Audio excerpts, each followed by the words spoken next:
ওই পেয়ারে দুর্নীতিকারীর উপর আক্রমণ হলো কেন? প্রশাসন তুমি জবাব দাও।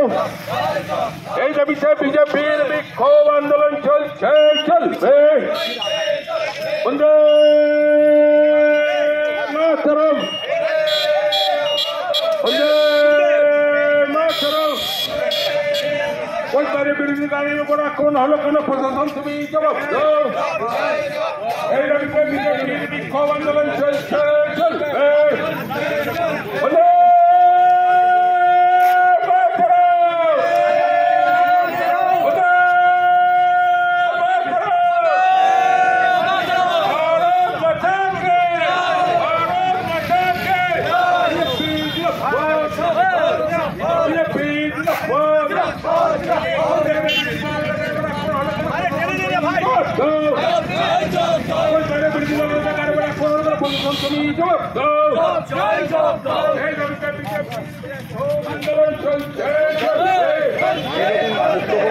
ভিডিও করে দিয়ে নাম্বারটা পরে নাম্বারটা নিয়ে নেবো।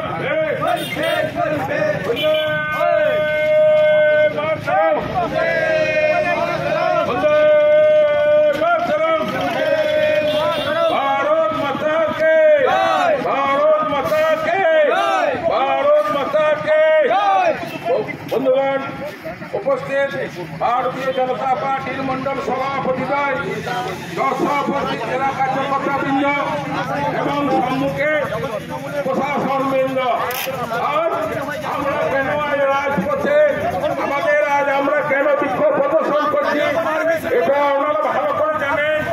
আমরা বিভিন্ন দফার ভিত্তিতে আমরা আজকে এসেছি। আমাদের প্রথম কাজ গতকাল দুপুর 1:30 নাগাদ বিরোধী দলনেতা শুভেন্দু অধিকারী তিনি হাইকোর্টের পারমিশনে কুচবিহারে একটি সভা করতে যাচ্ছিলেন, কিন্তু দুর্ভাগ্যবশত বর্তমানে প্রশাসনের অবহেলায় এবং তৃণমূলের নামে সেই গাড়ির উপর ভাঙচুর করা হয়।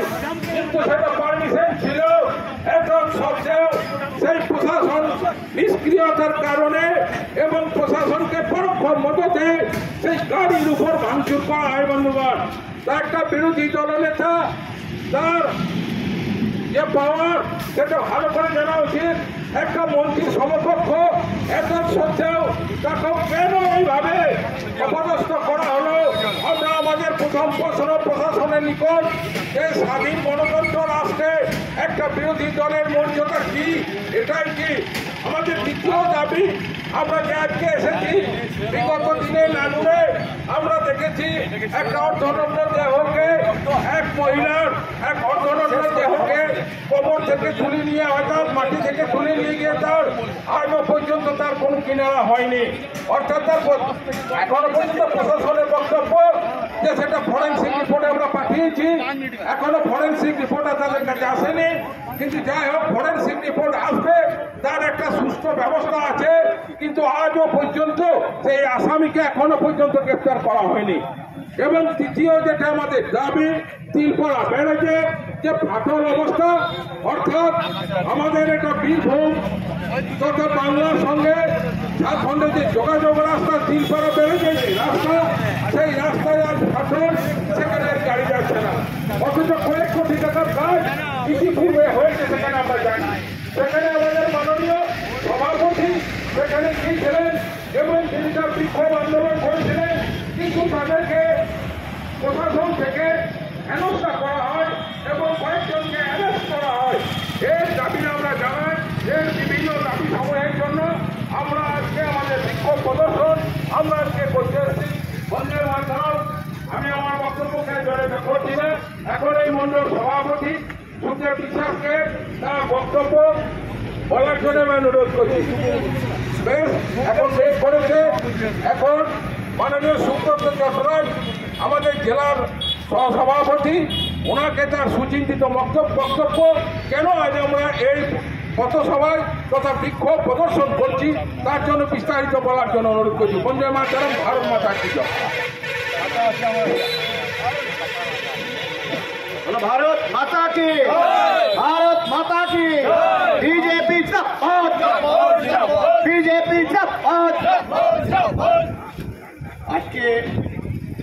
এই ইলামবাজারে থানার সামনে আমরা সমাবেত হয়েছি, হঠাৎ করেই নয়, কয়েকদিন ধরেই চলছে ভারতীয় জনতা পার্টির কার্যকর্তার উপর যেভাবে প্রশাসন তাদের ক্ষমতাকে অপব্যবহার করে যেখানে সেখানে গ্রেপ্তার, যেখানে সেখানে বিভিন্ন ধারায় কেস দিয়ে তাদেরকে ঠান্ডা করার চেষ্টা করছে। কিন্তু এটা মনে করবেন না যে এখনই আপনারা মুখ্যমন্ত্রীর যে পদলেহন করছেন আপনাদের তাড়াতাড়ি যে উন্নতি হবে পদের, এটা ভাববেন না। কারণ চারটে এমন একটি জায়গায় পৌঁছে গেছেন জিভটা ক্ষয় হয়ে যাবে। সুতরাং চাটার চেষ্টা করবেন না। আমরা 3টি দাবি নিয়ে এসেছি। একটি দাবি নানুরের এক কিশোরী নবম শ্রেণীর সে ছাত্রী, তাকে হত্যা করা হয়েছে, ধর্ষণ করে হত্যা করা হয়েছে এবং সেটি পাওয়া গেছে ওই পাপুরি, থানা পাপুরির ওই অঞ্চলে, যেখানে আলামী মিশন আছে তার পাশে। কেন পুলিশ প্রশাসন সজাগ থাকলো না? কেন সেই নারীকে, সেই মেয়েকে, সেই বোনকে উদ্ধার করতে পারলো না? এখানে পুলিশি অপদার্থতা প্রমাণিত হয়েছে। সব সময় বিরোধীদেরকে কিভাবে চক্রান্ত করা যায় আর কিভাবে তাদেরকে হ্যারাসমেন্ট করা যায়, এটার জন্য সচেষ্ট থাকে প্রশাসন। আমাদের বক্তব্য, আপনারা কোনো পার্টির দালালি করবেন না। আপনারা আপনাদের সংবিধান যে পদ, যে পরীক্ষা নিরীক্ষা দিয়ে এই পোস্টে এসেছেন, সেইটা আপনাদের কাজকে আপনারা দেখান, জনগণের স্বার্থে কাজ দেখান, পার্টির স্বার্থে কাজ দেখাবেন না। আর পার্টি যদি করতে হয় তাহলে সেখানে যান যেখানে পার্টির পতাকা আছে, তার তলায় দাঁড়ান, থানায় আসবেন না। আপনাদের যে হুমকি আছে সেই হুমকিকে সাধারণ মানুষ সম্মান করে, প্রতিটা রাজনৈতিক দল সম্মান করে। শুধুমাত্র তৃণমূলের আপনারা দলদাসে পরিণত হবেন, এইটা আমরা চাই না। তাই পশ্চিমবঙ্গের পুলিশ আজকে সাধারণ মানুষ এই পুলিশকে ভয় পায় না। সাধারণ মানুষ পুলিশ এলে তাদেরকে তাড়িয়ে তাড়িয়ে মারে, ভাঙচুর করে গাড়ি। আপনারা টেবিলের তলায় লুকিয়েছেন, আপনাদের একটু লজ্জা হওয়া দরকার। কিছুদিন আগে জেলা সভাপতি যিনি ছিলেন তৃণমূলের, তিনি এমনভাবে আপনাদের মা বউদের গালিগালাজ করলেন, তার বিরুদ্ধে একটা টু শব্দ করতে পারলেন না। আর যিনি আইসি ছিলেন তার বিরুদ্ধে কেস হচ্ছে, তদন্ত হচ্ছে। লজ্জা লাগে না আপনাদের এই প্রশাসনটাকে? লাগিয়েছেন, কানে লাগিয়েছেন, ব্যাস লাগিয়েছেন, কি সুন্দর আপনাদের চেহারা, কিন্তু ভিতরে ভিতরে আপনাদের এরকম কেন? এইরকম পরিস্থিতি হলে আগামী দিন আরো বিক্ষোভ হবে। সুতরাং আপনাদেরকে শুধরে যেতে হবে। আপনারা যে আইনের পদে আপনারা আছেন, আপনাদের যে কুর্সি আছে, যে সংবিধান আছে, সেইটাকে সামনে রেখে আপনারা কাজ করুন। সাধারণ মানুষ আপনাদেরকে সম্মান জানাবে। আমরা এটুকু আশা করি, সাধারণ মানুষের উপর যে অত্যাচার হচ্ছে, বিজেপি কর্মীদের উপর যে অত্যাচার হচ্ছে, সেইটা যাতে বন্ধ হয়, সেটার জন্য আপনারা আর নিরাপত্তা যাতে সুনিশ্চিত করতে পারেন তার ব্যবস্থা করুন। এটুকু আমাদের দাবি।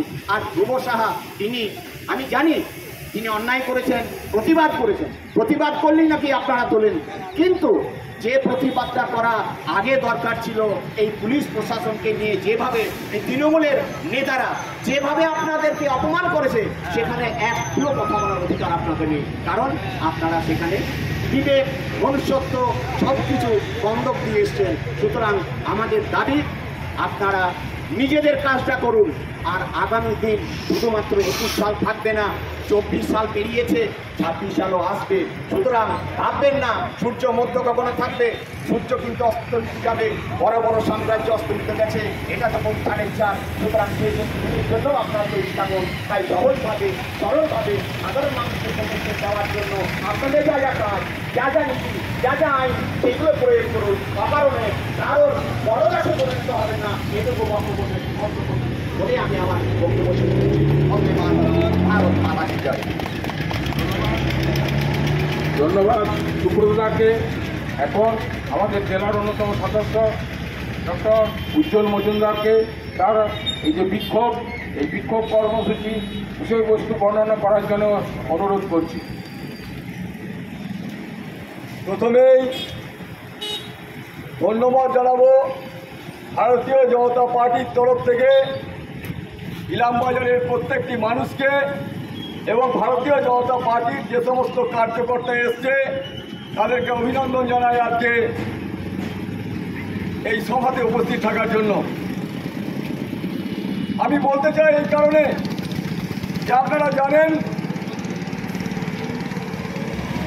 গতকাল আমাদের বিরোধী দলনেতা মাননীয় শুভেন্দু অধিকারীকে কি ন্যক্কারজনকভাবে তার উপর এক প্রাণঘাতী হামলা চালিয়েছে তৃণমূলের মদতপুষ্ট দুষ্কৃতিকারীরা, যারা ওখানকার মন্ত্রী এবং এমএলএ উদয়ন গুহের নেতৃত্বে এবং পরামর্শে এই কাজ করেছে। বন্ধু, পুলিশ প্রশাসনের কাছে আমার একটি প্রশ্ন, যে আপনারা কেন নিরপেক্ষ অথচ এত সরকারের পদলেহন করছেন? আপনারা বারবার কিন্তু সেটা প্রমাণিত হয়েছে। বন্ধু, ভারতীয় জনতা পার্টি ডক্টর শ্যামাপ্রসাদ মুখোপাধ্যায়ের নীতি এবং আদর্শে একটি দল, যে দল গোটা ভারতবর্ষে 21টি রাজ্যে কোথাও নিজস্ব এবং কোথাও অন্য দলকে নিয়ে ক্ষমতায় আছে।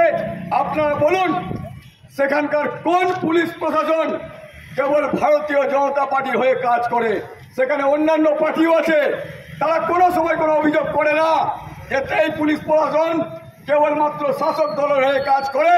কিন্তু আজ পশ্চিমবঙ্গের বুকে আমরা দেখতে পাচ্ছি পুলিশ প্রশাসন কেবল শাসক দলের হয়ে কাজ করছে।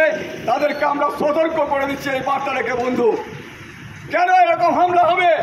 মমতা বন্দ্যোপাধ্যায় একদিন বিরোধী দলের নেত্রী ছিলেন। মমতা বন্দ্যোপাধ্যায় মনে আছে, মমতা বন্দ্যোপাধ্যায় বিধানসভা ভাঙচুর করেছিল। মমতা বন্দ্যোপাধ্যায় ভাঙচুর করে ক্ষমতায় এসেছে। ভারতীয় জনতা পার্টি কোনো অন্যায় কাজ করে পশ্চিমবঙ্গের বুকে ক্ষমতায় আসতে চায় না। বন্ধু, আজকে মনে রাখবেন, একজন মুখ্যমন্ত্রী যে ক্ষমতা, যে রাজ্যে একজন বিরোধী দলেরও কিন্তু সেই ক্ষমতার অধিকারী, সেই নিরাপত্তা সে পায়।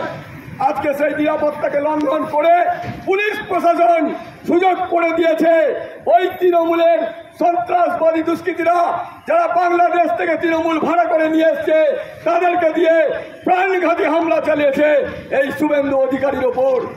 আমরা তার তীব্র প্রতিবাদ জানাই। আজকে আমাদের এই থানা ঘেরাও বা পথসভার একটা কিন্তু বড় বিষয়বস্তু। বন্ধু, আমি তুলে ধরছি আরেকটি বিষয়। আপনারা জানেন যে নানুরে একটি 14 বছরের নাবালিকাকে ধর্ষণ করে খুন করে আজকে তাকে আল আমিন মিশনের পাশে পুঁতে রেখে দিয়েছিল তারা। ভারতীয় জনতা পার্টির কার্যকর্তারা এবং নেতৃবৃন্দ সেই মৃতদেহ উদ্ধার করে রামপুরের ফরেনিক্স ডিপার্টমেন্টে পাঠিয়েছে। তার রিপোর্ট বোধহয় এসে গেছে। বন্ধু, আমরা তারও কিন্তু প্রতিবাদ করছি। আমি বারবার একটা কথা বলছি, পুলিশ প্রশাসন করে আপনারা সক্রিয় হন। আপনাদের বাড়িতেও মা আছে, বোন আছে, দিদি আছে, বউ আছে। কেবলমাত্র তৃণমূলের কোন নেতা, হুমকিবাজ নেতা বল বল বল বল করে যে আপনাদের যে ধর্ষণের হুমকি দিয়েছে তার প্রতিবাদ করুন, সক্রিয় হন আপনারা। না হলে আপনাদের মা, বোন বা বউদের কিন্তু অত্যাচার করবে এই তৃণমূল।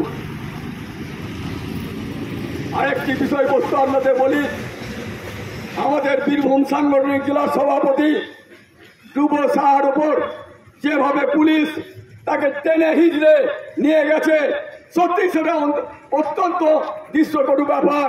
আপনাদের কোন রকম মায়া মমতা নেই। আপনারা তৃণমূলের নেতা নেত্রীদের নির্দেশে আপনারা চলছেন এবং আমাদের সভাপতিকে সেইভাবে আপনারা কিন্তু অত্যাচার করেছেন। আমরাও তার তীব্র প্রতিবাদ জানাই। এবার যে বিষয়বস্তুগুলো আপনাদের তুলে ধরবো, শুনে রাখুন। এই ইলামবাজারে এক নেতা আছে তৃণমূলের সাঁওতাল লিডার, তার নাম হচ্ছে রবি মুর্মু। আমি খবর নিচ্ছিলাম, তার একাধিক অবৈধ রিলেশন, দুটো তার বউ আছে, তারপরে এদিক ওদিক কাজকর্ম করে বেড়াচ্ছে। আমাকে একজন খবর দিল, তারই এক বন্ধু, যে অবাক হয়ে যাবেন উজ্জ্বল বাবু, আজকে জামমুনি যে নবনানন্দ স্কুল আছে 45-এ, সেখানে সে 2টি বাড়ি তৈরি করেছে। 1.5 থেকে 2 কোটি টাকার এক একটা বাড়ি, তার মূল্য হচ্ছে 1.5 থেকে 2 কোটি টাকা। 2টি বাড়ি তৈরি করেছে। আপনারা তদন্ত করুন, নাহলে আমরা কিন্তু সিবিআই কাছে ইনফর্ম করবো যে এত অন্যায় অত্যাচার তিনি করছেন এবং এত টাকা কামাচ্ছেন, অথচ ইলামবাজারের পুলিশ কিন্তু নীরব হয়ে বসে আছে। বন্ধু, এবং আরো অভিযোগ তার সম্বন্ধে এসেছে, তিনি সাঁওতাল সম্প্রদায়ের জমিগুলোকে কনভার্সন করে আজকে জেলার কাস্তের বিক্রি করছেন এবং প্রচুর পরিমাণে অর্থ তিনি তৃণমূল পার্টি অফিসে জমা দিচ্ছেন। এবং আজকে আমরা জানি মন্ত্রী চন্দ্রনাথ সিনহা নিয়োগ কেলেঙ্কারির জন্য তাকে ইডি সমন করেছে, সিবিআই সমন করেছে এবং তার কোল্ড স্টোরেজের জন্য তাকে সমন করেছে, তিনি যাননি। আমরা জানি কিছুদিনের মধ্যে তাকে বাড়ি থেকে গ্রেপ্তার করে নিয়ে যাবেন। আজকে তার ডুপ্লিকেট হিসেবে তিনি কোর কমিটিতে এই রবি মুর্মুকে অন্তর্ভুক্ত করেছেন, যাতে মন্ত্রীর যে সমস্ত জমি এবং টাকা আছে সেইগুলো তিনি রক্ষা করতে পারেন। এই বিষয়গুলো আপনাদের সামনে আমি তুলে ধরলাম। এবং তার মুরগাবনিতে একটা মুরগাবনি বনশুলিতে তার একটা বাড়িও আছে, একাধিক জায়গায় তার কিন্তু টাকা খাচ্ছে। আপনারা তদন্ত করুন। এমনকি ইলামবাজারের বনভিলাতে একটি পার্টি অফিস তৈরি করছে, জনশ্রুতি আছে সেই পার্টি অফিসের জায়গাটাও নাকি বাড়িটা জায়গাটাও তার নিজের নামে আছে। এগুলো আপনাদের সামনে আমি তুলে ধরলাম এবং আপনাদের কাছে আবার আগে বলে যাচ্ছি।